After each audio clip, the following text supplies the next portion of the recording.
mentafsir graf jarak masa. Okay, now this is very important untuk memahami graf jarak masa ni.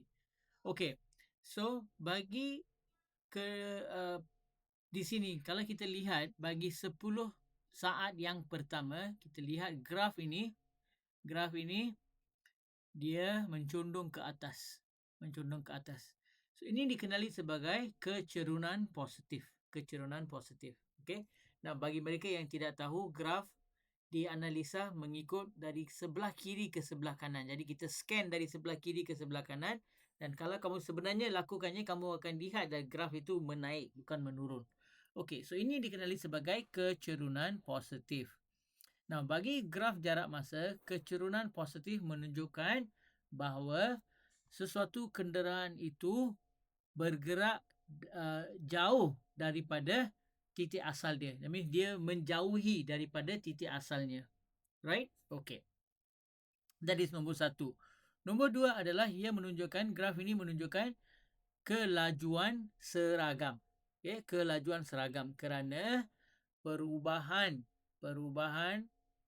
masa dengan jarak adalah sama sepanjang perjalanan ini.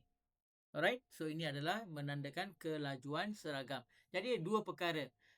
Kecerunan positif, objek bergerak menjauhi dari titik mula. Nombor 2, ini adalah laju seragam. Okey, laju seragam.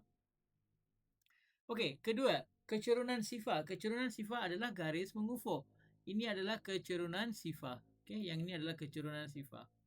Jadi kecerunan sifar bermaksud pada masa itu, pada selang masa itu, objek itu adalah dalam keadaan pegun atau berehat. Right? Kalau kamu perhatikan dari selang masa 10 saat ke 20 saat, jarak dia tidak berubah. Dia dari sini ke sini kan.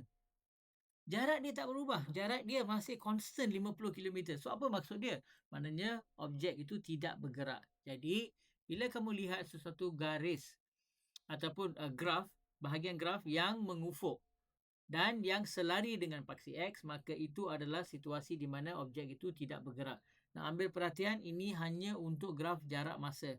Bagi graf laju masa, dia adalah lain. So, jangan complicate. Okay. Now, yang ini sama. Yang ini graf mencondong ke atas. Alright? Mencondong ke atas maknanya dia menjauhi lagi daripada titik asal. Tetapi apa yang beza ialah di sini kelajuan dia adalah rendah. Kerana beza perubahan Y over beza perubahan X di sini, kalau kamu lihat beza Y over beza X di sini dan beza Y dan beza X di sini adalah berlainan. Di sini grafnya adalah lebih curam. Okey, lebih curam. Maknanya Y berubah lebih cepat daripada X. Di sini Y masih berubah terhadap X tetapi dengan lebih landai. Jadi kelajuannya adalah kurang. Okay, that is the tafsiran. Lahir sekali kecerunan negatif. Kecerunan negatif adalah bahagian yang terakhir ini.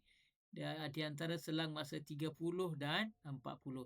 Di sini ia menunjukkan bahawa objek itu bergerak kembali ke titik mula. Dan kedua adalah kalau kita lihat ni, graf ni agak curam, maknanya objek itu bergerak dengan kelajuan yang tinggi. Okey, so itulah tafsiran bagi graf jarak masa. Okay, ini adalah sangat penting. Nanti bila kita lihat soalan, kita akan tahu berapa penting kita mengetahui setiap sifat graf jarak masa tu. Alright?